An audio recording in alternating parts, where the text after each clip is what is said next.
What's going on, everyone? So, as we get ready to take on the Golden State Warriors for the first game of this back end of the season and our push for the 6th seed, get into the postseason and win this NBA championship, I want to go through some of the players that I am expecting to have bigger just games as we move forward, kind of really make a big push and help the Lakers in the right direction.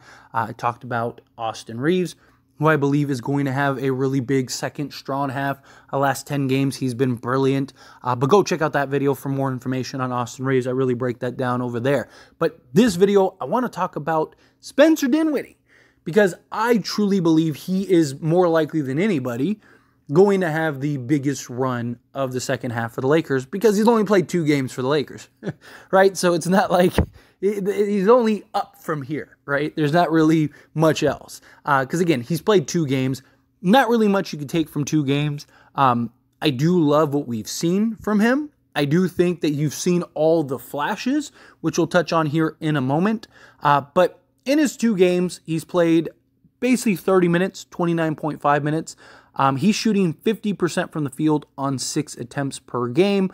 He is shooting 33% from 3 on 4.5 attempts per game. He's shooting 100% from 2-point range on 1.5 attempts per game, shooting 100% from the foul line. He is averaging 6 assists, 2 steals, 8 points, which again sounds like incredible stats, incredible numbers. 3-point shooting, maybe not so much. I hope he picks it up. I mean, it's better than he was with Brooklyn, so that's a good sign. But again, it's 2 games, right? He's not going to shoot 100% from the field from 2-point range the rest of the way. But again, what this shows is the glimpse of everything that he can be. Starting with the playmaking and the assists. More than anything, that is what he's going to provide to this team. The Lakers have yet to have that all season. A true playmaker off the bench. One of the biggest problems the Lakers have this season is when LeBron James goes to the bench, which many times D'Angelo Russell's on the bench as well with him, we have 0 playmaking. Right? We've seen Austin Reeves kind of step into that role at times and man his own units, but he's not a great playmaker. He's a guy that can make plays, right? And he's actually better when he has a LeBron James and Anthony Davis, because he's kind of that extension. He's kind of that secondary playmaker rather than the primary guy. I'm not saying Austin Reeves can't get there eventually, but he's not there yet. He still struggles with on-ball defense. You apply enough pressure, you can kind of get him to turn the ball over, right? His decision-making isn't great at times. He's not comfortable yet. He doesn't see things and actually create things and have things develop like you see like with a D'Angelo Russell or LeBron James. But you know who you have seen do that? Spencer Dinwiddie. Spencer Dinwiddie's done an excellent job without any chemistry, any experience with these guys. I mean, he has like experience with D'Lo and Prince and Rui and Wood, but I'm talking about like this adaptation, this team, the way that they're running their offense, right? And he's played with most of those guys like years ago, right? So it's nice to just see him in kind of just being out there, because that's what he is, right? These 2 games, he's basically just been out there as a floater and has been able to give you basically 6 assists a game and 8 points. If he just gave us that the entire rest of the way, that is great. You told me Spencer Dinwiddie is just going to give us 8 points and 6 assists off the bench the rest of the postseason, play some solid defense, give you 2 steals a game. Sign me up. We haven't had anything close to that this entire season. Because you're talking, let's say every assist is a 2-pointer. You're talking 20 points generated just by Spencer Dinwiddie. I would take that. 20 points generated off the bench, game in and game out, night in and night out. That's not counting the games where he goes off for 20 or whatever. I am fine with that. I think he'll be better than that. I could see him. I don't think he's going to necessarily average 20 or anything like that. But I could see him personally getting, being like a 12 to maybe 14 point a game guy and give you 5 to 6 assists a game. Right? And we've seen him be able to do a little bit of everything, which is good. You've seen him be able to, obviously, again, make plays for others, which is very valuable. We need that. But you've also seen him be able to hit the 3, catch and shoot, right? Shoot off the dribble, hit the mid-range, get to the basket, finish around the rim. Also, you've seen him be able to generate and create contact, but also finish through said contact. That is huge for the Lakers, right? Just gives them another guy, gives them another opportunity or another piece to just give you buckets and assists and play on ball and play off ball. Give the Lakers another true skill guard, which they just haven't had all year. I mean, even if Gabe Vincent was playing all season, he's still not the skill guard that Spencer Dinwiddie is. Talking about a real starting level, this time last year, this guy was averaging like 17 and 9. This guy is a legit playmaker, point guard, combo guard, shooting guard. And his ability to play on ball and off ball is what is very valuable because he's playing alongside guys like D'Angelo Russell, like a LeBron James. And he is going to take so much pressure off of those guys. Because now, hopefully, this will let us cut down on D'Lo and LeBron's minutes, so they're not having to play 36 minutes a game. At least LeBron. At least cut down on his minutes.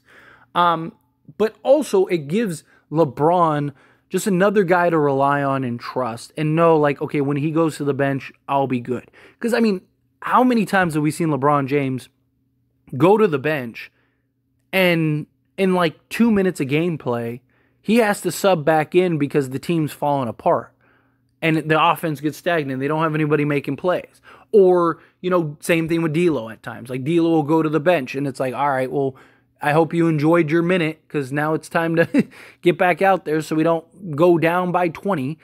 Well, now you'd have Spencer Dinwiddie where it's like you can sit LeBron and you could sit AD, or sit LeBron and sit D'Angelo Russell, and you're in good shape.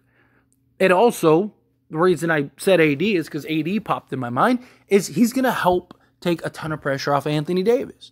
One, again, gives LeBron and AD another scorer, so they don't have to rely so heavily on them providing the offensive workload.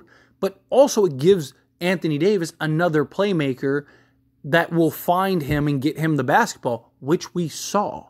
He's had several of his assists come by the way of Anthony Davis, right? The pick and roll actions, be able to just make it easier for Anthony Davis. Spencer Dinwiddie is going to take so much pressure off of D'Lo, or off of AD and LeBron. But he also will take a ton of pressure off of D'Lo and Reeves because now they don't have to be relied on so heavily for the offense, the playmaking, also on the defense side. Spencer Dinwiddie, his size, his athleticism, his ability to be point of attack. But more than anything, now he gets to be kind of that any night could be the third guy. Any night could be the fourth guy, right? Like, D'Lo and Reeves have been spectacular these last 10 games. Both are shooting 40, or just a hair under 42% from three. Both guys are averaging around 20 points per game. D'Lo slightly more. So they have been spectacular, right? D'Lo's been more consistent over the totality of the season than Austin Reeves has been. But what Dinwiddie does is now when D'Lo and Reeves have combined great games, the Lakers win almost all of those games. Well, now, if Reeves, say, has a bad night, Spencer Dinwiddie can come in and give you 20. Say D'Lo has a bad night, Spencer Dinwiddie can come in and give you 20. He could be that fourth guy on any given night, but he could also be that third guy. Let's say D'Lo and Reeves they just can't find their shot, they're having a rough night. Don't worry, Spencer Dinwiddie, he can get after it on the defensive side, he can make plays. Just gives them another skill guard to do multiple things and really help put the Lakers in position to have some success. Spencer Dinwiddie is going to go a long, long way for these Lakers. And I expect him to have an amazing second half to the season. Because he seems like a guy that's really, one, excited to be there, obviously. It's his dream. He has always wanted to be a Laker. He grew up in LA. He gets to play for his home team. He was, idolized and obsessed over Kobe like we all did. So this is a guy that, he's home. And so he's excited to be here. But he's also a guy that just wanted, as he put it, a guy that just wants to, play his role. Come in and fit in rather than try to take over. He's not a guy looking to come in and be the guy. You need me off the bench? Fine. You need me to start? Fine. Whatever you need from me, that's what I'll do. That's what I'll provide. And I'll help us, get over this hump and help push this charge towards getting back into the postseason. Right? And then in the postseason, he's a guy that has shown up. This is a guy that is not afraid of the playoffs. It's a guy that has had very good postseasons. So, again, if Reeves has a bad series or D'Lo has a bad series, it just gives you another guy to rely on. And as guys start getting healthy and come back, the Lakers are going to be in really good shape. I am genuinely excited for Spencer Dinwiddie and what he's about to do for the Lakers these last 26 games. I really think he is going to be a huge difference maker for this team. Not saying he comes in and now, Lakers are the best team in the league or anything like that, but to just pretend like this guy isn't going to have a significant impact is massive. I mean, even without Spencer Dinwiddie, the Lakers were able to be 4 games over 500. Now imagine what he'll be and win the in-season tournament. They were 5 games over 500. So 5 games over 500, win the in-season tournament, and deal with all the injuries and everything. Imagine how good they're going to be with a guy like Spencer Dinwiddie. Right? Like, this is a team that many believe could win the championship without Spencer Dinwiddie, myself included. You had Spencer Dinwiddie. You don't think that even just makes it slightly? You don't think if the Lakers had Spencer Dinwiddie this entire season that they would have more than 30 wins? Because absolutely. How many more? I don't know. Well, we're about to find out, right? We're going to see how many wins he can generate for us. But you got to figure, okay, Lakers have played 56 games, right? They have 26 losses, 30 wins. You don't think Spencer Dinwiddie would have accounted for, let's call it 4 games? So that means they'd be right now 34-22.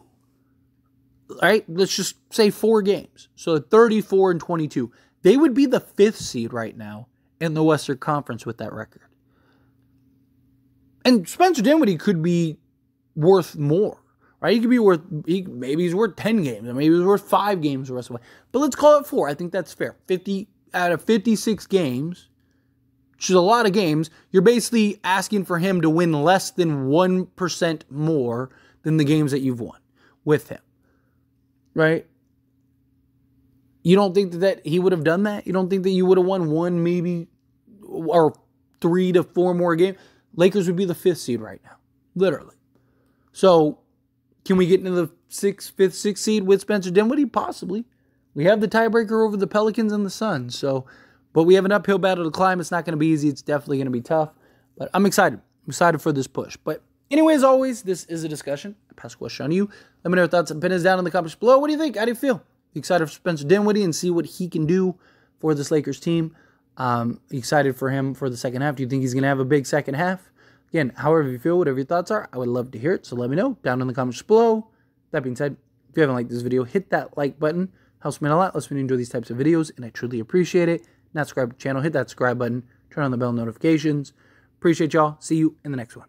Thank you.